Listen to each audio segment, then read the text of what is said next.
right now I'm just going to show you a correct way to cut parsley.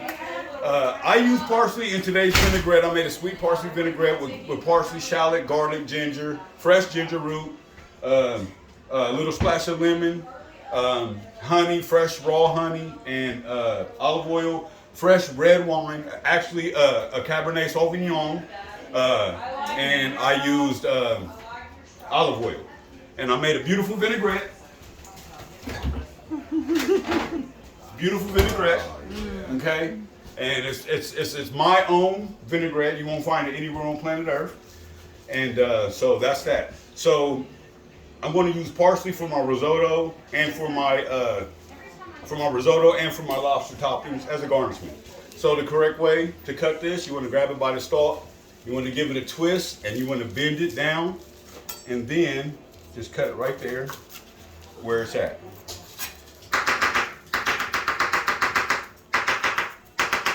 That's pretty much all the usable parts of the parsley. And then you have this stalk, which there's nothing much I want to do with it. I don't have that many things to do today, but I try to find a purpose. If anything, I cut them stalks up and use them for a garnishment for some of my dishes because color brings life. So that's what we want to do. And then I just give it a rough chop, okay? I give it a rough chop first to get the party started, if you will. And then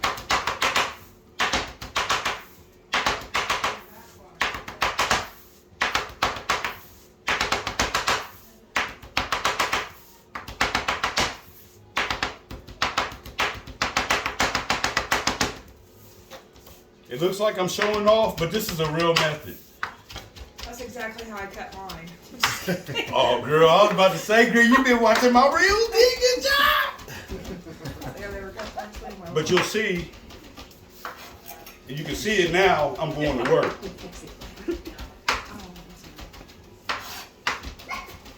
And as you can see, once I go to work, that's your ass, Mr. Postman. So, I'm not going to go for the cosmetics like I want. If I was doing this in front of a chef, I'd give him something that his eyes can see. You know what I'm saying? Something to feast on. But I'm doing this for my lovely friends, so I'm going to keep it simple. And I'm just going to put it, take my parsley. I'm going to put it right here and just let it dry off. Now, since I'm about to do steaks, show you another secret. So when I do my steaks, I like to have herbs and butter. So what I'm going to do is, I'm going to make, since I have these fresh, delicious herbs here, I'm going to make a medley consisting of thyme, rosemary, and parsley. Okay? Rough cut. With rosemary, you pretty much don't want to mince it because rosemary, it's not very friendly to swallow. If you've noticed the history of rosemary, so I don't want the big pieces. I just want little essences, but I want enough to make it chewable and pleasant. Okay, but I'm not going to mince it. I still want the pieces. Rosemary is a very important ingredient, and I'm gonna throw that right there. And then I'm going to take some thyme, and I'm going to do the same thing. And thyme goes a long way. You don't need much. And I don't want to overwhelm my steaks with thyme. I really want the steaks to have the rosemary in it and the essence of thyme. So I'm only going to use a little bit. And when I tell you a little bit goes a long way, please believe me. Yeah, I think I made that mistake once. Yeah, you got to watch it. Your herbs, this is the thing. Herbs can be your best friend or your worst enemy. So you just want to be pleasant. Your key word when you're doing any kind of seasoning or anything is essence. You want to hear the word essence in your head. Essence, essence, essence. You want the essence of something. You don't want the whole kit and caboodle. That didn't take any time at all. Yeah, a time joke. That was really See? cheesy. That was a very long That time. wasn't bad. That was a bad joke. So here we go once again. We're on our second stir here.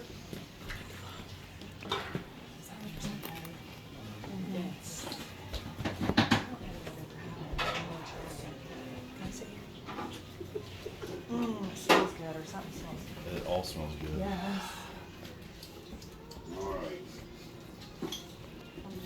When this baby reduces, we will be on our way. Never gonna be able to make risotto again. Oh, it's so good. I'm trying to make here all over. What you say? Freddie, we are here on ours. Green beans. The green beans are going to be the last thing I can that get I it do. because I got to get me one too. Just gonna pause. Okay. So what I'm gonna do is I'm gonna let that risotto while I finish kind of tidying up and everything. I'm gonna let the risotto finish on its last reduction. I'm gonna put it on my tray. I'm going to carry the steaks outside and give them a good sear. And if anybody likes medium rare, their steak could get rare or medium rare. Their steak could get finished on the grill. And then anybody likes medium or beyond, we'll come in here and finish it with a nice skillet sear.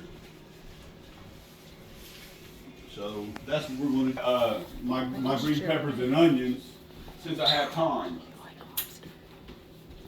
I could do it on the grill, but if anybody doesn't like green pepper and onions, the flavor will be seared into the grill. And I don't You can want- leave now if you don't like green peppers and onions. Yeah, leave. I know the type. Nobody left. We're good. Especially in the world of ethnicity. Picky, picky, picky. We have more, Okay, so we got. No, I'm good to stand up. Okay, so next thing I'm going to do is make some. Anybody like carrots? Yep. Yep. I'm gonna make some carrot garnishments for my salad. So I chose a simple salad. So I used very good ingredients. I don't want anybody to think I was trying to save $1 or $2. So I used organic baby greens, right? And we're going to use shaved Parmesan. I brought ranch in case, in case. But we're going to have, so I encourage you to have the salad as presented. It's very delicious. We're going to have beets on it, almonds and berries, cranberries. But the purpose is, I want you to experience what it's like to eat a delicious salad that's completely healthy. There's nothing in it that's going to be fatty or nothing like that. So you guys can eat it, enjoy it with a nice vinaigrette, and then maybe giving you some ideas at home. Because if you want to learn how to do a vinaigrette, I'll show you how to do many with any fruits or any base that you want. All you got to do is know how to drizzle. I'm sorry. I'm about to set it for shizzle. I can't help it. I can't help it, my man. So you're gonna be dropping a beat here in a minute. Yeah, right. I see what you did there. The beats are right there. Chef, man. straight up out of the garden. Yeah, these are good. He These are pulled very those, good, he pulled delicious those out of his carrots. backyard. So listen, I want to tell you something though. I don't want to break your guys' heart. Your curls. I don't want to break your guys' heart. So who wants the news first? Give it to us. Give This it to is us. real worthy. I hope we're recording. Are you recording, Rachel? Well, wait a minute. So, okay, are you ready for the sad news? Okay. There are 0 health purposes, principles in a carrot. None. 0 zilch. What? Yes, it's I not thought they even a were real. good for It's your not even a real eyes. vegetable. They're good for your eyesight. A carrot is just a carrot is as synthetic as broccoli. No health properties. I'm sorry. Health. Listen, it's synthetic. It was invented as a way of producing more food for us. It's not real. God didn't make those? No, God didn't make the carrot. He made Bugs Bunny, but not the carrot. So I hate to tell you guys this, but I would be remiss if I didn't tell you there's no health purpose. If you don't like broccoli, don't eat it. So you want to eat ice cream? Right. Now anything, now listen, anything that grows with a root, anything that has a root, right, that grows from the ground with a root, is going to be your best chance of getting health purposes out of the dish, right? But I got to tell you, so when you're going to go buy food and you're really caring about your diet, and your diet matters to you that much, the best way you can really get a head start on your diet is to buy food that has just come off the ground, out the ground. The closer it is to coming out the ground, the better it is going to be for you, the more healthier it is, and the less processed things is going to be in it. So when you go to a farmer's market, believe that. Like, go to a farmer's market and support them, you're going to be getting stuff that they just plucked right before they got there. And it's going to be that much connected because I mean, think about it. Once you take it out of the ground, it starts dying, no matter how you look at it. Right. So the most sun that's going to be saturated within that product, or the most love, the most natural love, is going to come right when it comes out of the ground. Okay. Well, not live, but. So yeah, so that's the painful truth. But I got to tell you, so that's the key to it. Go to a farmer's market, get your vegetables, try to get them as close to coming out of the ground as possible, and yeah, and that'll help you to incorporate a healthier style of eating. Another thing, like unless you're trying to purposely put on pounds or whatever, I got to tell you, I have to be honest, like. So it takes almost 24 hours for you to burn a full meal out of your body, right? A full, let's say a starch, a protein, some vegetables, and a snack. It takes 24 hours to burn that out, right? So if you're really on a diet mission or whatever, don't believe the hype about eating breakfast and that being the most important meal. First of all, your body produces natural sugars and natural things that get you naturally high. You know what I mean? So when you wake up, when you go to sleep overnight, most of that process takes place while you sleep. Okay, so when you wake up, you already have literally everything in your body you need to burn about 4 hours of energy. Everything. You have it. It's already in you. If you put a bagel or something in your body, you putting that starch or something in your body, wheat base, all that stuff, well, wheat is a synthetic thing, so you're putting something fake in your body. If anything, drink a cup of water, you know what I mean, and go. But if you're going to take your first meal that seriously, which you can, eat it at about 11 o'clock or 12 o'clock. And make sure you eat a good enough meal to where it can sustain you for a while. Me, I eat one meal a day. I eat it in the middle of the day, and I'll snack a little bit throughout the day. As you can see, this frame, is not easy to come by. I've only had it for 46 years. So, but I have learned that even if I want to indulge, like I've learned that when I want to indulge in something, I just get vegetable chips instead of Pringles. They look just like them. They're delicious. Granolas or something like that. And I always make sure they have a natural sweetener in them, something like a natural chocolate or something like that. But I definitely try to limit the amount that I eat. And it helps, I promise you. So, it like I said, you can do a lot of stuff and it'll take you all day to burn those calories. And then you'll be on your way. But that's just worthless information. I can just tell you that right now. That's not very important. It's just worthless information unless you're on a diet, a strict diet. Okay, so hold on. I paused. That risotto looks amazing over there. Oh, you don't even know. No, I'm glad you said that, Will. I've been preaching that here a lot lately to the people I know. What's that? Talk to me. No, Just how you were exactly saying, what like, we're talking fasting. about. yeah, like intermittent Oh. fasting. I've been working. So I brought it up. Yeah. Good call. My main man. Yeah. When you What turn if there's 50, people in things here that are start to- kind of like When you addicted get our to age. blizzards and stuff Yeah. like that? Well, then Oh, really? make your blizzard your Oh, really? 11. What are you trying to call out? Make your blizzard your 11 o'clock. Yeah. Eat it late. Don't eat it too early, don't eat it too late. Make it your 11 o'clock lunch thing. That's exactly what I did today. Yeah. I made it my lunch. You today. girl, I see you putting in work. Thank you. Every time you hear Not a a word. horn from a strange car, that's me, girl. Oh, I know. The van, I always see you riding around. Yeah, I'm always, the van took a bite, but I'm always. Now, if the van was here, I would have known. Yeah, I The know. van was That's why I right. said I'm like, I know. I left out here the other day, I locked eyes with y'all, like, oh. Listen, no, when I saw it, because he said that you're coming up or whatever, because I was giving him a heads up, I knew he was going to get a hold of him. See what he's working And so I knew you were coming up. When I saw you, I didn't recognize until you're, you know Going what I by. mean? Yeah. I'm like, oh, that was him. And you Yeah. honked. I'm like, all Where right. was I? So I was happy to see that car because I knew she didn't recognize that. Yeah, I'm like, I knew what to do. Yeah. I took your Yeah. heeds. Even when we got No. to the Randy's that night, I didn't recognize his van. I didn't know whose van it was. It's like, Yeah. what is Yeah. going I gotta on? tell you, man. they give you a lot of credit. There wasn't nobody thinking dude was gonna slip past you. He's straight spooked. I don't know who to call. She was in the PIA with I was going She to set was. up like, except this is what I need to do, my dude. You didn't know about the PIA? She was a founding member, Portsmouth Information Association. Oh, okay. Back in high school. Back before social media and cell phones, we had to get our information, right. So we had to have a collective group. Oh, my. Track down all the cheaters and the Oh. liars and the, That Ooh. was Yeah. the PIA. That sounded like Oh, my. Miranda Lambert song or something. That is so hilarious. She had all her little sparrows. me, Jody, Charlotte, From the Game of Thrones, the spider. me, Jody, Charlotte, and Eve were probably Yeah. the primaries. Now, but listen, Charlotte I'm was- surprised that we were able to pull this off, to be honest with you, and keep it. I'm still not sure. I thought, think I she was did. like, man. I swear to God I did.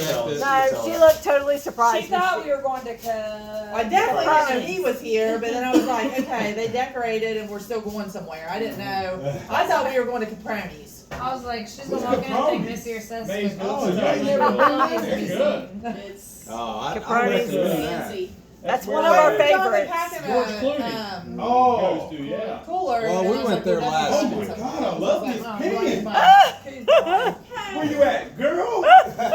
Amazon. See, you can do it, Missy. It's You rarely, can do it. You it's got the rarely pan. used. It's in I good bought it. condition. I was like, he's Girl. coming over, I gotta buy Yes, baby, brand new, Will. Yeah. She's showing off. She's like, Good cooking, I man. think I got something in the cabinet you can use. Oh, this whole thing? Yeah. You just hit stop for it to. I don't think it'll stick on you. What? Yeah, hit Oh, stop. it was dried out. Basically, okay, so the difference between Tony Chachere and Obey is It's basically over the in accent cooler, of and the then there's season. another one. So orange. Tony Chachere goes up here, and Obey kind of mellow. It stays mellow. Obey is a Maryland seasoning, and it's meant to compensate Maryland style crabs. So it doesn't have the heat.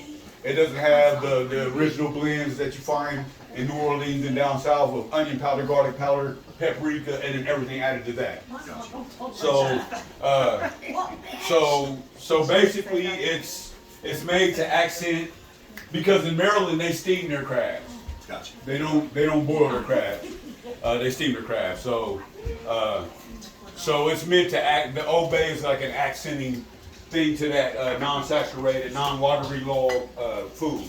But Tony Chachere is a New Orleans based. It's made to accent food, Creole food, which is Spanish, French, down south combination of those foods. The only thing you need to put on lobster is, this is all for show. There's only this much meat in it, and it's premium meat. Premium meat. So you hit it with a dusting of Tony Chachere, and you have to make your flavor come from that butter, that herb butter that I'm making. And it has Tony Chachere in it, and all I did was put thyme, rosemary, and a little bit of parsley with that butter and Tony Chachere, and I'm gonna drizzle. This is that nutty flavor I made out of that butter. It's nothing but butter on low heat. It's burning slow. So, it melted slow, and it has that nutty flavor. This is good when you're making cookies, do that. Or when you're making like anything, do that. Even on pancakes, drizzle it's gonna give it a whole new flavor. You just gotta be patient. As you can see, this fire would have been too hot, but I had a double pan, and I wanted it to get to that brown color. So this is gonna be, I made this just to season my green beans with. That's it. So I got a skillet here, and I'm gonna get those started and put them in the oven. Where did I put my skillet? I gotta tell you something. So let's just say, even though we talked about the air fryer today, if you're frying something at home, fish or chicken, I want you to understand, emphatically, you can put any skillet and put 2-3 inches of grease in it, and you can crank that on high, and you can walk away, and it ain't gonna never burn. Okay. You just gotta understand, this can only get so hot. In a restaurant, the heat that it takes to get your grease hot, it ain't gonna happen really pretty much on the stove like that. Okay. That's why, if you notice, if you ever try to fry chicken on the stove or something like that, you can't get that crust. Like, what am I doing wrong? Because your mind will never let you think that you can put this on high. Yeah. It'll never tell you that. It'll always tell you that's too high. Yeah.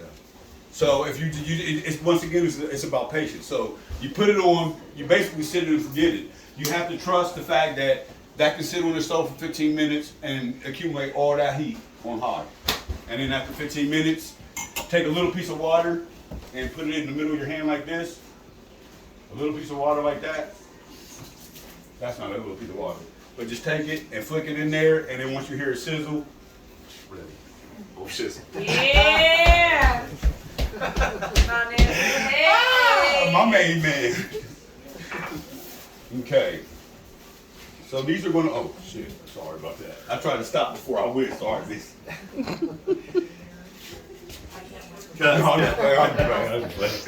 Cut.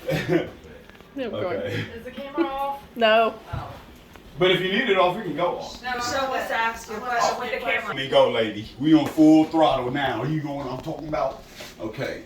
So the butter's done. The Cajun butter is done for the shrimp. Okay. I mean for the lobster. I'm gonna just set this to the side. I'm gonna drizzle. I'm gonna pour this on when I'm ready. When I'm ready. Okay. That's not the sound I wanted when I poured the onions in there. No. Okay. So I got the grill working. I got medium rare steaks that are going to be grilled to perfection. The only thing I'm going to put on my vegetables out here is a little bit of bouillon because it's going to be the best thing that I can use to keep it simple to season everything and get it together. We're working on a black stone out here. Perfectly seasoned. We let our steak season to room temperature. Let them marinate to room temperature with that one seasoning on it. The blend, which was two seasonings, the blend of Montreal steak seasoning and Brucken steak seasoning, which you can find at Jungle Dens in Cincinnati. The best steak seasoning there is, Brucken, B-R-U-C-K-E-N. I always do my onions and peppers together, and I do my mushrooms separate, because some people just don't like mushrooms. That just keeps a lot of headache. So people that do like onions and peppers can have them, and people that like mushrooms can have mushrooms. I've had this grill on for an hour getting hot on the same temperature, and as you can see, I'm going to taste dividends. And if you don't mind, I'm going to show this nice sear. If you can show here, these steaks have a nice sear on them. And they are going to be done in about 1 minute. Perfect medium rare. Let's go.